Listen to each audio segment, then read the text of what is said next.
Hi friends, welcome back. I'm Peter, an 18th year high school teacher, and I'm here today to talk about 10 mistakes that I see new teachers make in the high school classroom.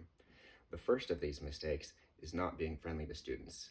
I think that philosophically, this is rooted in an old school belief that if you are too kind to the students, if you are too smiley to the students early on in the semester, they will walk all over you before October ends.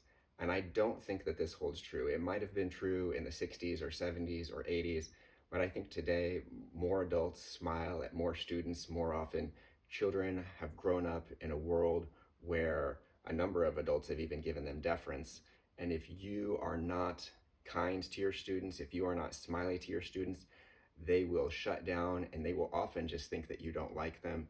I also think that in today's day and age, a lot of students are very anxious, they're very nervous, they have social media in their pockets that's frequently telling them that they're not good enough, and a lot of them need validation from the adults in their lives. They need adults to call them by name and point out the things they're doing well and smile at them and let them know that they are valid and that they are accepted. The second mistake I see new teachers make in the high school classroom is that they are too eccentric too early in the school year. Let's face it, a lot of us had a lot of eccentric teachers in the past that a lot of us were very fond of. That being said, being a teacher isn't necessarily a license to eccentricity, and being too eccentric, too crazy, too wild out of the box too soon in the school year can be a liability instead of an asset. If you give your students small hints of your weirdness or your out there-ness, your out of the box thinking, the way that you're different from other teachers, that can be perhaps an advantage. But if you come out real strong, real weird, real crazy in the first few days of class, students might look at it as license for them to be real weird, real out there, real crazy, right in return to you. They will mirror your behaviors and your class could get out of control really fast. If you are that more eccentric character type, I advise you to try and keep it tamped down for a few weeks, a few months, especially your first school year, while you test the waters. The third mistake I see new teachers make in the high school classroom is that they start the school year too hard. They come in on the first day with a lot of big assignments, big projects, big readings, big writings, and they do this in order, I think, to try and set a tone to let the students know how serious their class is, how hard their class is, how they are a meaningful teacher who wants to be taken seriously. And I think that when you do this, you can run into the problem of a lot of students getting off of their summer break and thinking that your class is just going to be too hard, maybe impossible, and they shut down right away if you don't let them have a few easy victories right off the bat. I made this mistake myself my first year teaching.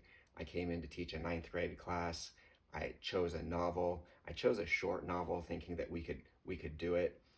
And I found ultimately after 4, 5, 6 weeks had passed that it was a mistake, that my students' middle school careers hadn't prepared them to start their freshman year by reading a novel. And it was too much too soon. My students shut down on me, and it was most of the school year before I got a lot of them back, and a lot of them never invested in my class to begin with for the whole school year. The fourth mistake runs contrary to the third, and the fourth mistake is starting too easy, starting too slow. Teaching 101 in the modern era says that you go slow to go fast. You start the year by building relationships, and I think that this is good advice. I do think that in an English class, you need to read and write and speak with your students, and that at the beginning of the year, you need to give them small reading assignments, small writing assignments, and small speaking assignments as soon as possible so they can start building confidence and building habits. So when the time comes for those moderate-sized and large-sized reading and writing speaking assignments, they have some small victories and some experience in their pockets, and they can do that work for you. The fifth mistake I see high school teachers make at the beginning of the year is moving through material without having specific goals for the material. This is when you think, I'm going to teach how to do a novel. I'm going to teach a short fiction unit. I'm going to teach a poetry unit. And then the point of the unit is that the students go through the material, and then at the end of the unit, you don't necessarily have the students come out with specific skills that they've developed because you haven't pointed the students in specific directions you want them to work on. And then the students are coming to your class every day, and they're doing work, but it's unfocused work and they don't really know why they're doing it. And students and teachers can fall into the trap of just going through the motions and covering a lot of material, but not making specific gains from that material. The sixth mistake I see new teachers make is teaching exhaustively. When they teach a short story or a poem or a novel, they want their students to squeeze everything out of that unit. They want them to get everything there is to learn, and they teach too exhaustively, they teach tediously, and the students become weary of the unit. Novels drag on for 6 or 7 or 8 weeks instead of finishing after 4 or 5. Short stories that could have been done in a class period or 2 are stretched out into 4 or 5 or 6 class periods, and students begin to dread coming to class because teachers pass the point of diminishing returns. Students start to feel like they're doing a lot of work for very little reward, and their faith in their teacher begins to wane. The seventh mistake I see new teachers make is they come to the high school and they teach material instead of teaching students. That is, they say, this is what freshmen should be able to do, this is what sophomores should be able to do, this is what juniors should be able to do, and this is what seniors should be able to do. And when they do that, they are adamant about freshmen being able to do this work and sophomores being able to do this work and juniors being able to do this work.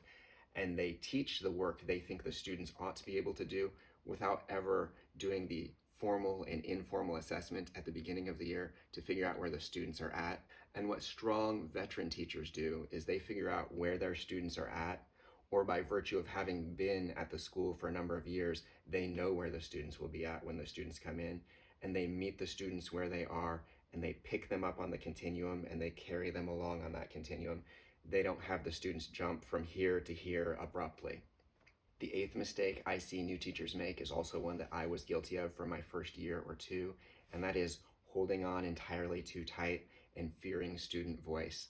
This is when teachers are new and they feel like they don't have control over their classroom. They fear student misbehavior. They see student misbehavior because they're new and they can't quite organize their class yet. And they feel like in order to keep the students quiet, they have to lecture for the entire class, and they never want to let the students talk among themselves. They never want to let the students have small discussions, large discussions, free work time. And the truth of the matter is that a good teacher's voice can go a long way, but no teacher's voice can carry a high school class entirely.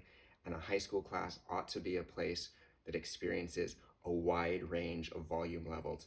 There should be times when only the teacher talks, and there should be times when the whole class is quiet except for the sound of pens and pencils scratching across paper or that low clatter of keys on keyboards. And there ought to be times when students are having small discussions in pairs or groups of 3 or 4, and there ought to be times when when the whole class is uproarious and loud and even cacophonous. I think you'll find that if you teach a class that you let live and breathe and speak and be silent and speak again and grow to be uproarious and then quiet down again, if you become kind of like an orchestral conductor in your classroom, your class will become a more effective place where students feel more welcome, are more excited to come, and students do more learning. The ninth mistake I see new teachers make is that they think their class is the only class that their students are taking. This is the teacher who gives homework every night. They give too much homework every night. They don't recognize that their students have 6 or 7 or 8 other classes, and they wear their students thin, they exhaust them. The students dread this teacher's class because they know that they're going to be doing a lot of work and they won't have time for their other concerns or interests. Going along with this one is the high school English teacher who thinks that all of their students are going to grow up to become English majors, and they don't teach a class that helps students who will go into other areas of life be successful in those other areas of life because they are prepared to read and write in other areas besides English in academia. The final mistake I see high school teachers make in the English classroom is that they don't recognize that the year is long. They think that a small setback during a class period or during a week is going to ruin the year. And what new teachers should recognize that your high school students won't recognize is that the school year is a marathon, and while they're sprinting, you're taking your time. You are the tortoise in the hare and tortoise race. And the strongest teachers realize that though it doesn't look like students are learning, they are learning incrementally. They are piling up small victories every day until at the end of the school year, their students have a huge pile of victories. They've become better readers, more sophisticated writers, more confident speakers, and they might not recognize it at the time, but in 5 or 6 or 8 or 10 years, they might look back and recognize That teacher helped me become a stronger student and a better person.